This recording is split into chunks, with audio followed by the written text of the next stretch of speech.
So how does an empire like Rome even begin? I mean, we're talking about one of the most powerful empires in all of history. Well, it doesn't just start with soldiers or senators. It starts with a story. And what a story it is. We've got gods, abandoned twins, and a pretty shocking murder that basically define their entire civilization.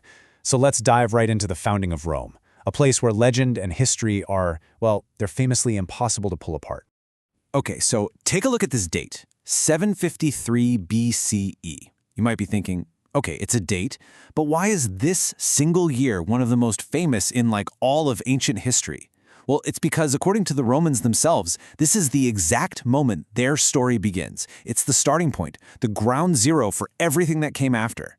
And if you want the key to that whole beginning, it's really this image right here. I mean, this has to be one of the most iconic symbols to ever come out of the ancient world, right? A she-wolf nursing 2 human babies. It's wild. But this one powerful scene, this is the absolute core of the legend that explained to the Romans, and honestly to the rest of the world, exactly who they were and where they believed they came from. All right, so if we really want to get Rome, we have to start with the story they told about themselves. It's their foundation myth, and let me tell you, it is brutal, it's heroic, and it is absolutely essential to understanding the Roman identity. And what's really wild is just how central this one moment was to their entire worldview.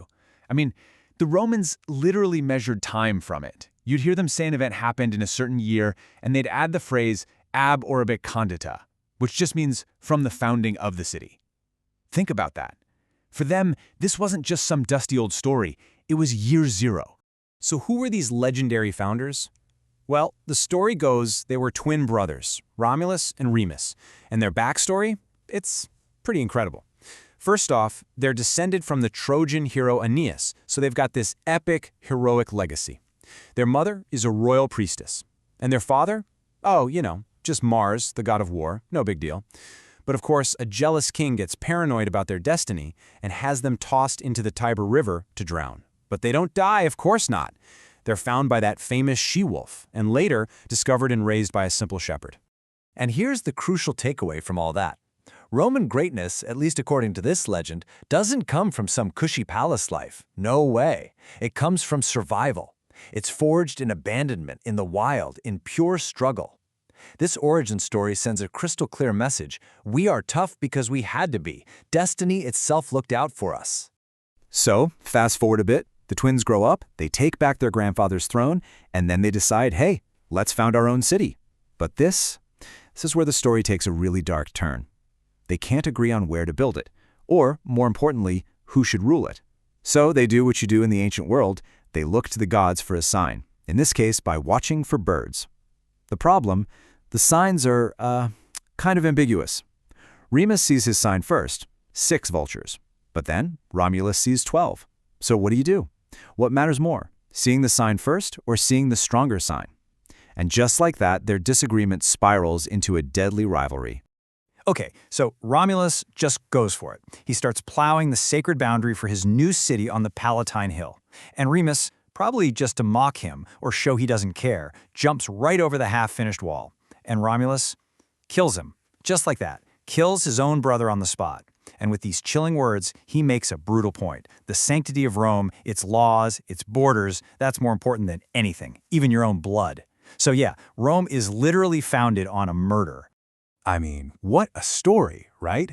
It's dramatic, it's unforgettable, you've got gods, heroes, conflict, a really clear moral, but it also raises this massive question. Is any of it actually true? Let's peel back the layers of this myth and see what the hard evidence has to say.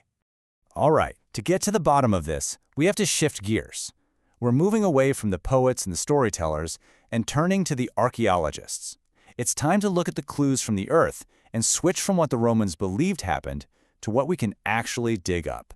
And the archaeological record tells a very, very different story. It shows that Rome wasn't founded in a single dramatic day. Not even close. We found evidence of people living on the hills of Rome as far back as 1000 BCE.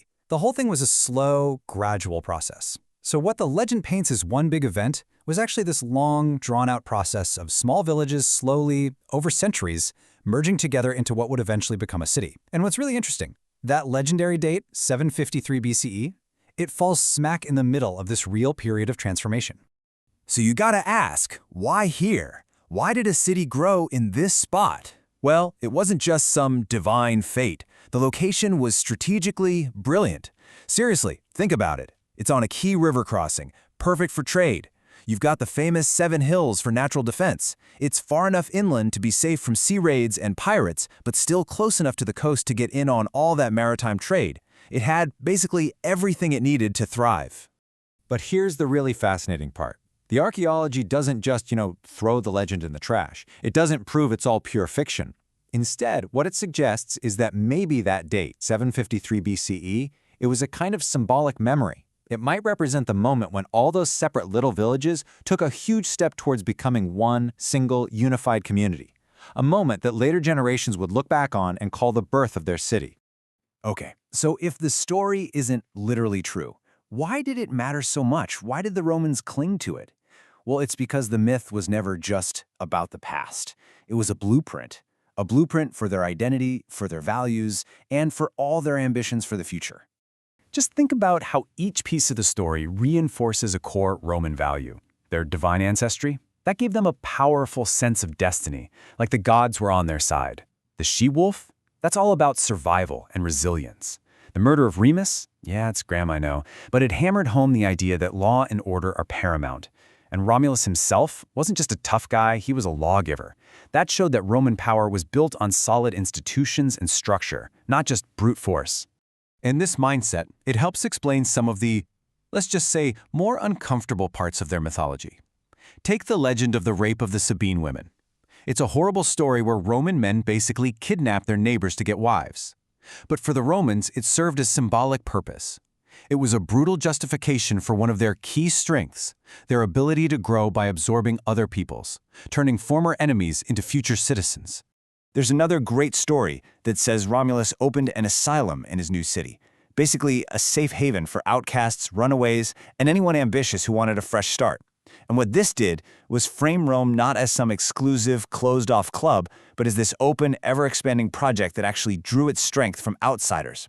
The message was clear. Rome was a city for anyone tough enough and ambitious enough to become a Roman. So at the end of the day, we're not just left with one story of Rome's founding. We're left with two. You've got the myth and you've got the archaeology. And the thing is, to really, truly understand how Rome began, you absolutely need both. And this really sums up the two sides perfectly. On the one hand, the legend gives us this epic story of a single, dramatic founding by demigods, all driven by destiny and the ironclad need for order. But then you have archaeology, which shows us something totally different, a slow, gradual growth of regular Iron Age communities driven by really practical things like good strategy and trade. And this is the most important takeaway.